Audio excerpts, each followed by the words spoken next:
So I'm showing you guys this as evidence that I didn't make any of this stuff up. Like, I have actually experienced, like, I've been through a competition.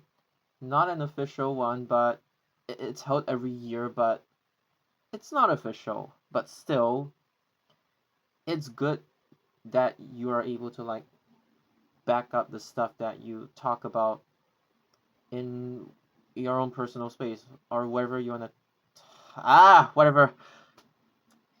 It's good that you talk about something and you have evidence to back it up, basically. That you have actually been through it. Yeah. This is the downside of being unscripted. I almost said scripted. God damn it. So for obvious reasons, everybody's name except mine has been censored. And this is only for educational purposes. For those of you who are interested to see how a real train simulator is like, not Inside the Go, but like a real train simulator that's being used to teach railway students. Now, the thing about this simulator is that it's simplified, obviously, for student use. There is also a manual mode in the sense that there's a control panel that you could play around with. You could also play around with the weather and stuff like that. But uh, there's one part that's actually more difficult than the actual in real life thing. It's the fact that you have to, every single station, right? You have to gauge, like, by experience, you have to gauge where exactly is the 0.00, like the stopping point, like where the 0.00 meters mark is, and it differs from station to station. So that's the hard part. But the easier part is that, unlike Dinsha to Go, I mean, I know Dinsha to Go you can actually disable all of the pop-ups and stuff like that to make it quote unquote harder. But they added a lot of like elements in Dinsha to Go to make it impossible even for people who have obtained like train driving licenses. It's intentionally made to be difficult. It's made to be intentionally difficult because it's an arcade game, and you don't really want everybody to get perfect like all the time. So there is like a bit of like, I wouldn't say fantasy, but it's more of like real life elements, but kind of like dramatized and manufactured in a way to appeal to a wider audience. Like basically, just to get people to like trains. Doesn't matter if you have like zero knowledge of trains or you're very knowledgeable. It's just a fun game per se. Now let's look at an actual simulator, the one that I have been talking about. So the simulator that we use to train. So either like elective one that I've talked about in the previous video, like they have like train driving lessons, either that or my extracurricular activities, like we'll just call it CCA. So this competition is held by like my CCA, like I just took part in it, and yeah, these are the results. Out of 20 people, I got 12th place, which I was like, I suck. But I'll explain to you why I suck. So, as I've told you before, it's based on this exact train model. It's 5 cars. And I mean, even though, like, for the conductor lessons, we also train using the exact same, what do you call it? Simulator. We also train other lines. It's not just like Tokyo Oimachi line. So, but then we just standardize everything to like Deguchi, Hidarigawa desu, and like Goryo, like 5 cars. We just standardize everything to 5 cars. But just to let you know, Sugata kochira, like basically, this is what the simulator looks like. Just imagine it's like one small part of it. Like there's one door, there is one driver's cabin, and that's pretty much it. Like it just cuts off like this. So this is kind of like how the simulator looks like. And yeah, the credit is here. This is like an image from Wikipedia under Creative Commons. So yeah, so the credits is here. Okay, okay, where should I start? So, usually when the students practice, they only really take into consideration the the stopping distance, like how close we are to 0.00. But then if you want to take into account time as well, there would be a graph that shows you your what is this? I think this is like, I think it's a, oh my god, my physics, I completely forgot. I'm,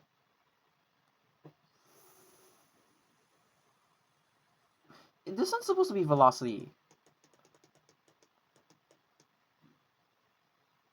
And then this is supposed to be,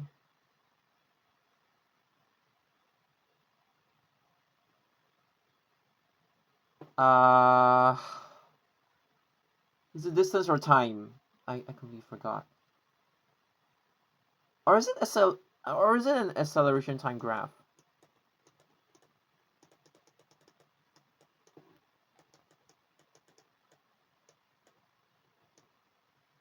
Acceleration distance, velocity distance. It doesn't make sense if this is distance, because distance is dependent on speed. I think it's a velocity or acceleration time graph. Oh my god, I'm trash at this. But basically, when you drive, right, like, I honestly forgot how it looks like. I don't know why it's like negative as well, but the graph usually looks something like this. I don't even know if it's velocity, acceleration, or time, but it usually starts from below. Like, you have like something that's like this, and then when you brake, it's like, I don't know what graph it is. Okay, I'm bad at math. I'm bad at physics, but it's supposed to be this kind of graph.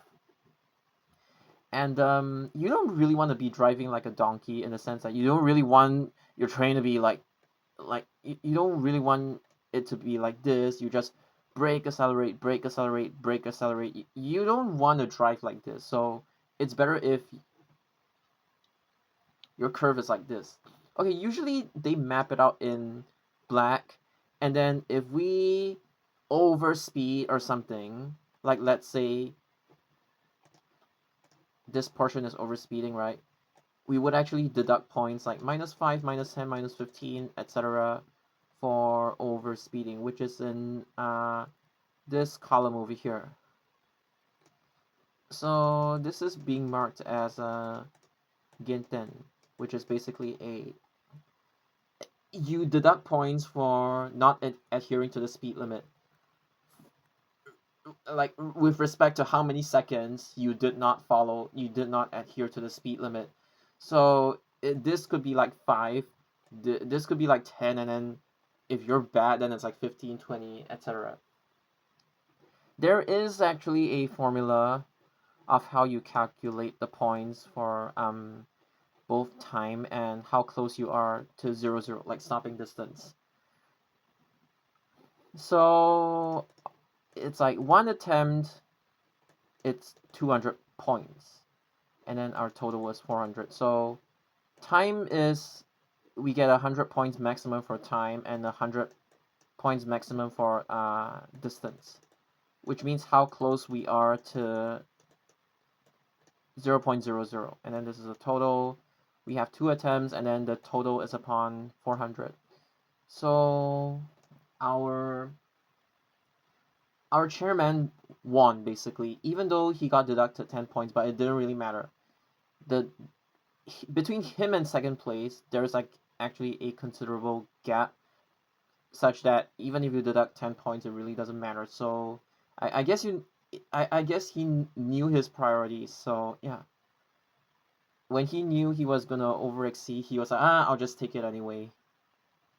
And then, if I'm not mistaken, these are my classmates. They're like, they did slightly better than me. And then another one of my classmates is like below me. So yeah, but I'm gonna explain to you the reason why I suck. So over here in the distance column, te moku,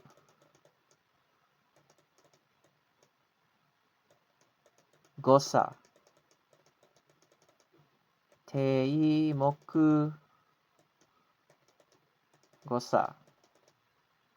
So this basically means how close you are to 0.00. And then if you guys are familiar with like railways per se, there is this thing called overrun and underrun. But to put into perspective, how much is like exactly how much is considered overrun or underrun? So usually when we tell the other students, like basically one person is in charge of like watching the monitor to, and then they would tell us our progress. Like one person's driving and then one person's monitoring, and then the person monitoring is in charge of like telling the other person, hey, how well did you do or stuff like that. I know usually we ignore time. Like usually at the end of like every section, like kukan, like when we drive from one station to another, they would actually announce our time, like let's say 1:14, and then it becomes like 74 seconds, stuff like that. So during the practice round, I got 295 out of 400. And then in the actual round, yeah, my scores dipped because the section that we drive, it's two consecutive sections, but the sections that are determined randomly. So I forgot what button you have to press to actually select a random station, but it's randomized, and some people got unlucky, some people got lucky, and it's a combination of both luck and skill per se. Because the thing about this simulator is that it doesn't actually tell you when exactly you have to reduce. I mean, it kind of tells you a little bit when you have to reduce speed, but it doesn't give you the exact speed. Like, the only way for you to know is to look at the monitor and actually memorize the positions, which isn't what you would do in real life, because in real life you're being taught, clearly instructed, hey, this section, what speed is it, and stuff like that. But then,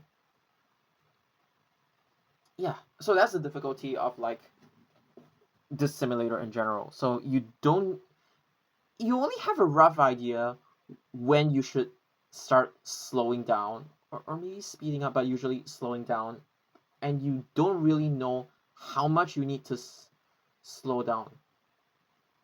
Actually, you kind of know. It's a rough gauge. Like, you just need to hear whether it beeps or whenever it stops beeping.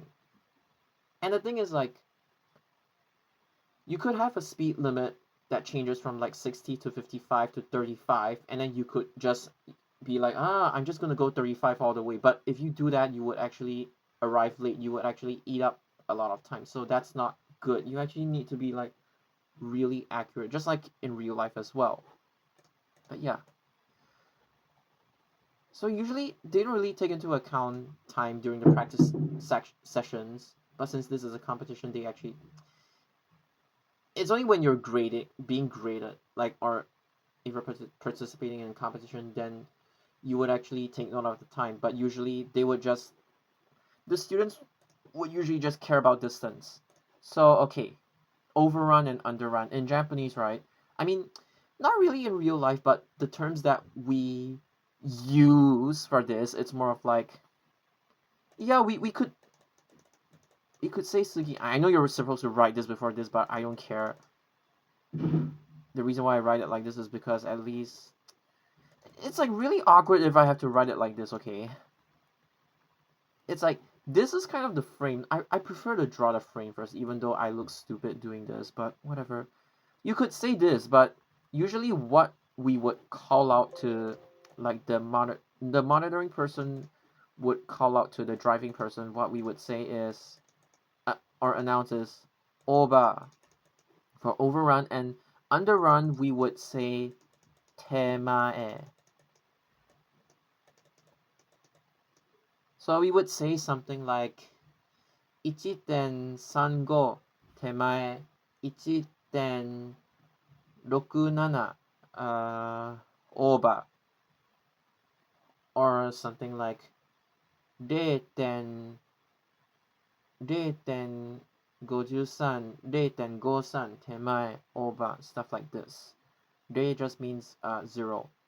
But then some of us, we actually prefer to say like, oh, 8 センチ 63 centimeter. Yeah, we have a lot of ways of saying this. But yeah, we either say it in meters. Usually we say it in meters, but if it falls below 1 meter, like below 100 cm, we would just quote in cm sometimes. So it's good to, it's easier to like say it in centimeters, then it shows that you actually did well. So the thing is, at least for the simulator, right? I don't know how it is in real life, but for the simulator, your leeway is this. Okay, I should be precise. 3.00 meters minus 3.00 meters. Although, to be really precise, right, on the control panel, overrun is actually a minus, and underrun doesn't have a sign, it's positive. So this is how it's like displayed on the screen. But the main key is, the key thing is that you have to stop your train within 3 meters of 0.00 in order for you to be able to open the train doors. It's like, even 3 meters is considered like overrun or underrun, like technically considered overrun or underrun, but you still can't open the doors.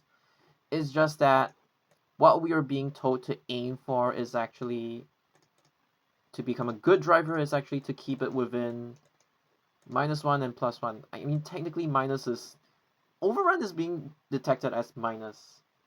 It's like when you look at the distance, right, as the train leaves the station, it's negative and this value keeps going up. But as it approaches the station, this value would go down. I mean, it kind of makes sense, right? So it's just like, I don't think Dinsha the Go shows minus, but it's like, you kind of get the concept, right? The closer you are to the stop line, this value would decrease, and if you exceed it, it would obviously show a negative, right? It's just presentation, but it's easy to see why. So we're being told to stop within 1 meters, like that's what we actually have to target. So if you look at how many people actually manage to stop within 1 meter, okay, I'll just say, for simplicity, right, presentation wise, we would just key in cm. We don't key in meters, we key in cm, because we don't have to take into account the decimal places. So let's say on the console it shows 2.99, we would just key in 299, which is very close to not being able to open the doors.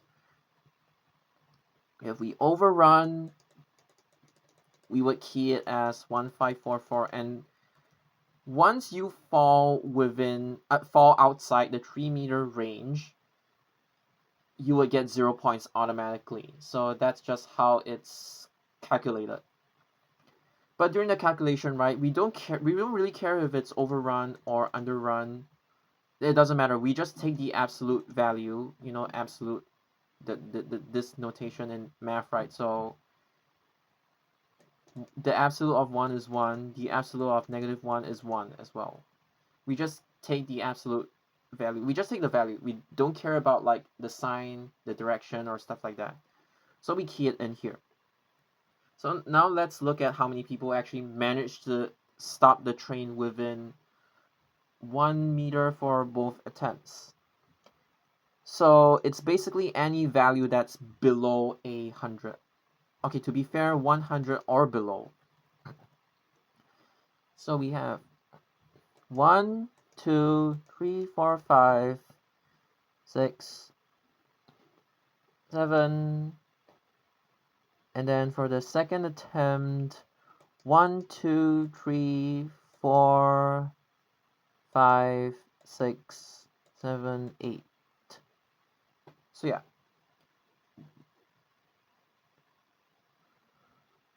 And if you take into consideration, no, let's just, okay, let's see how many people actually managed to stop within 1 meters for both rounds. So unfortunately, we have to eliminate this, this, and this.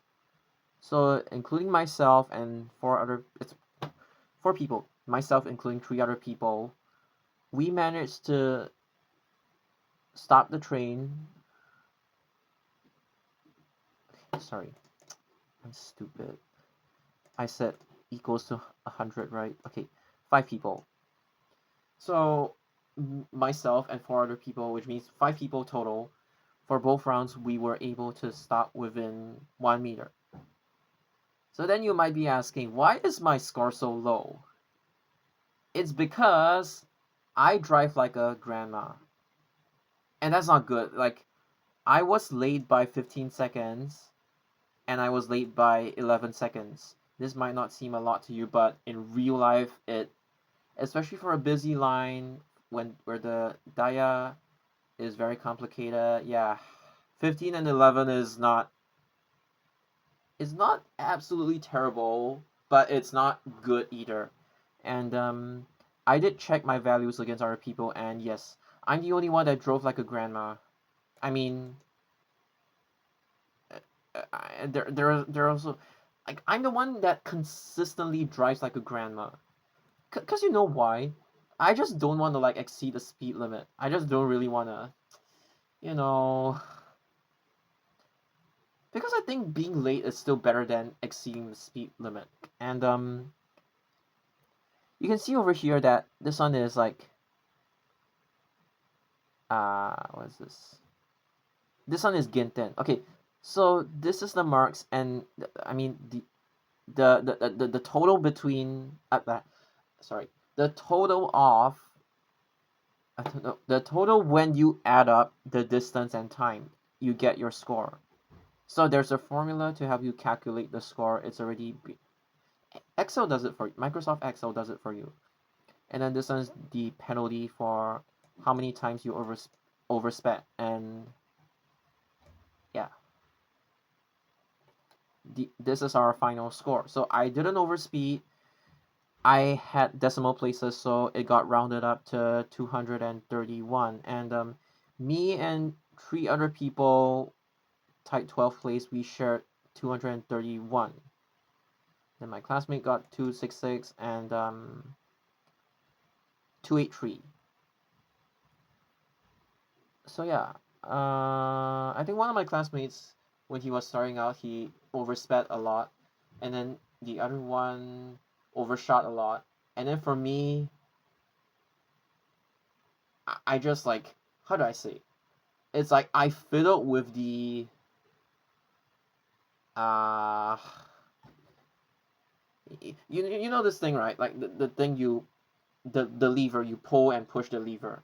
I fiddled with it too much because I was like too conscious with the speed limit. So yeah.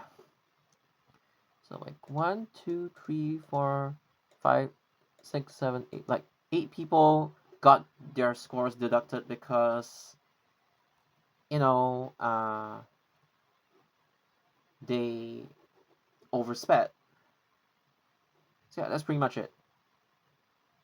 I can stop within 1 meter. Like I've gotten used to stopping within 1 meter, no problem. Like I've memorized some of the positions, even though I'm not like extremely good at it. But the biggest issue with me is I drive like a grandma. Yeah. Maybe I should just go and drive some countryside train line. Who knows? Not to mention that different train models, they have different braking power, so you have to take that into consideration as well. So essentially, how do I say it? You get your distance-based score, they convert it to 100%, you get your time-based score, you take the difference between this and this or something. Yeah, it should be the difference between... Okay, so if you're early,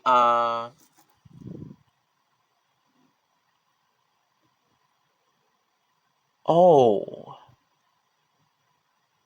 they deduct your points if you arrive early as well.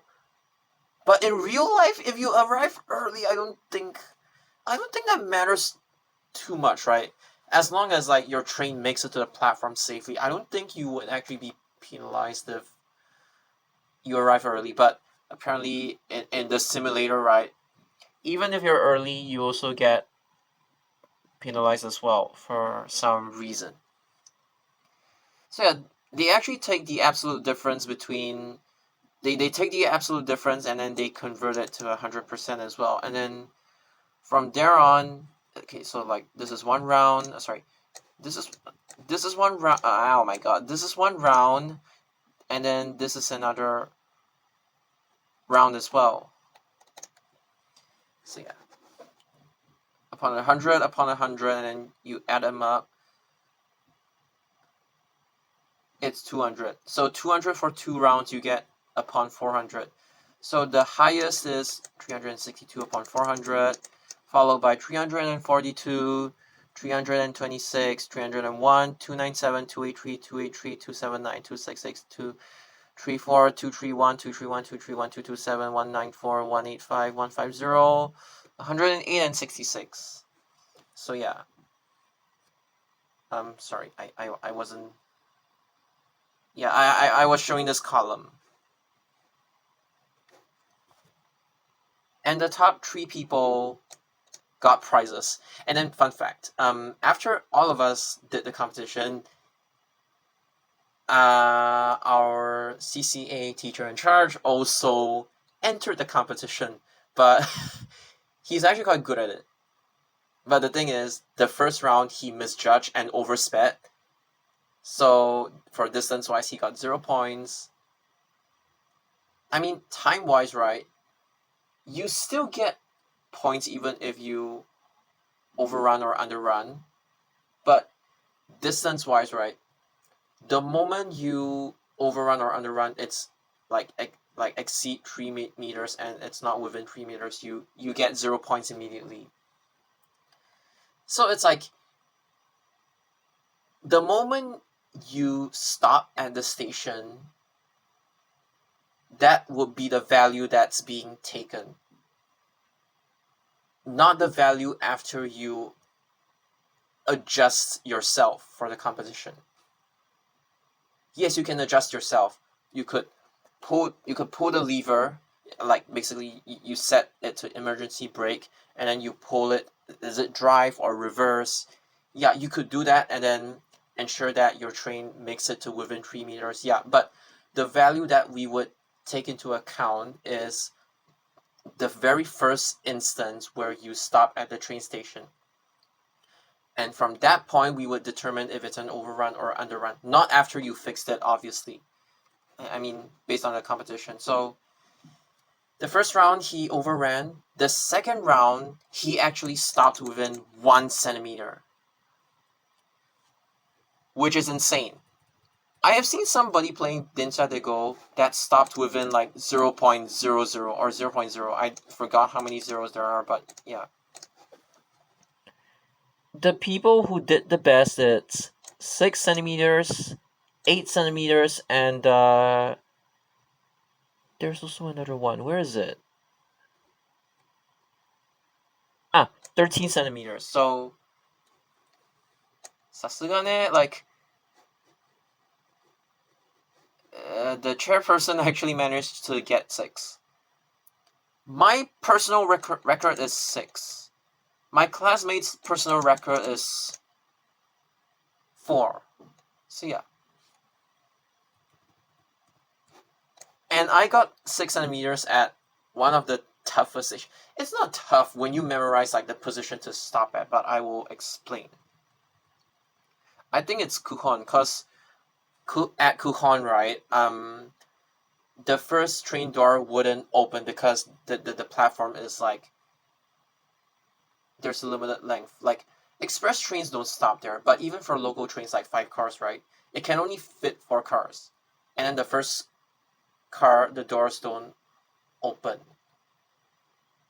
Oh wait, no.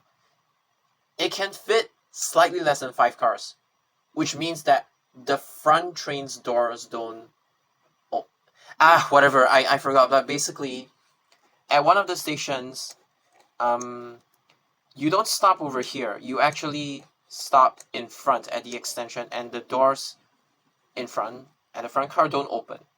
But how many doors don't open, I forgot. But yeah. So the thing is, we don't actually, for this simulator, right, we don't actually stop at the white line. Like, basically we have like a marker that shows 5, and then since this is Tokyo Oimachi line, right, there would be a 7 marker sometimes. Like, in case the platform is big, and then the 5 car stopping point and 7 car stopping point, in case they are different, they would have the markers. But and then they would have this marker, and then they would have this white line. But we don't actually stop at the white line. Like, when you look at the screen, it's actually slightly ahead of the white line. And then you can use different ways to judge. Like, you can use vertical objects or like horizontal objects. You see how close they are to the edge of the screen, or see how close to the, you see how, for vertical objects, you see how close they are to the left edge of the screen. And for horizontal objects, right, you see how close they are to the bottom edge of the screen. Like, because it's like, you're driving the train, everything is like coming towards you. So this is how you gauge. So it's not at the line itself. When you look at the screen, it's actually above the line. It's just like この白い線が見えなくなるまで. That's what they usually tell us. So yeah, there is a little bit of difficulty when it comes to this. And then another thing that you guys might have noticed that I haven't explained yet. I think I'm just gonna crop this out. Crop this out. And crop this out. Okay. Now it's possible to zoom in better. So as you can see, like I told you last time, we use fake names for our train simulator. So Oimachi, we replaced it with Nakaimachi. Like, where's Oimachi? Yeah, Oimachi, we replaced it with Nakaimachi. And then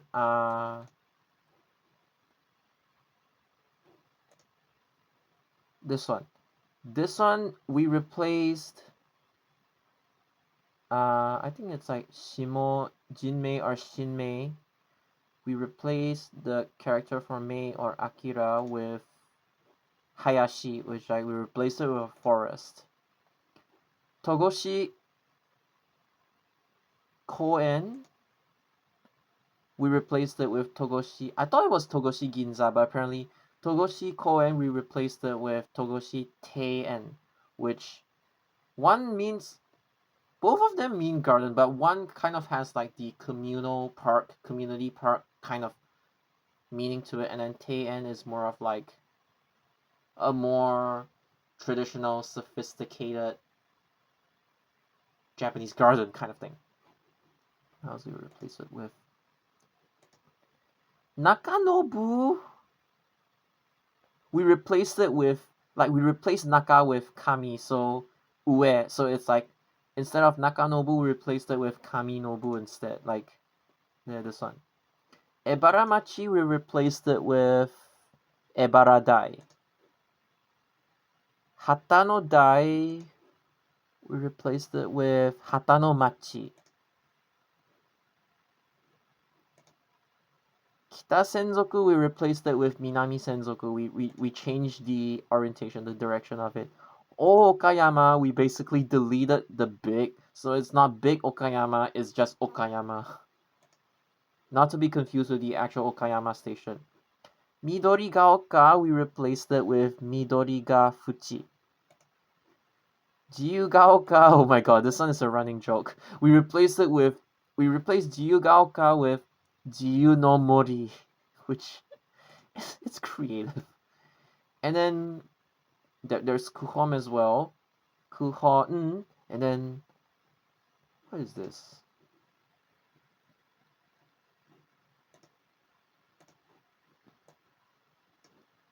Oyama Dai, we replaced it with Oyama Machi, if I'm not mistaken.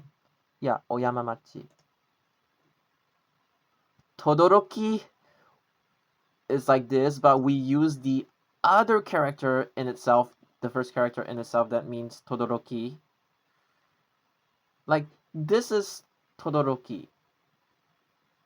This is also Todoroki. So we replaced it with Todoroki Keikoku, which means Todoroki Valley. It's not even really a valley like the in real life place. And then